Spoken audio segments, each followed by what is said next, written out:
Ever wondered how that delicious chocolate bar you love is made? Let's go behind the scenes and see the magic unfold. It all starts with simple ingredients: cocoa beans, sugar and milk. But the real magic begins when they meet the machines. First, the cocoa beans are roasted. This is where they develop that rich, chocolatey aroma we all love. Next, the beans are ground into cocoa mass, then mixed with sugar and milk. Watch as it turns into smooth, silky chocolate. Here comes the secret step, called conching.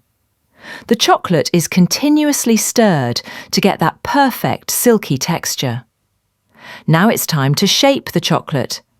Pour it into moulds and let it cool, almost like giving it a chocolatey hug. Finally, the chocolate bars are wrapped and packed, ready to reach your hands and bring a smile to your day. And that's how your favourite chocolate comes to life, from beans to bliss. Want to see more factory secrets?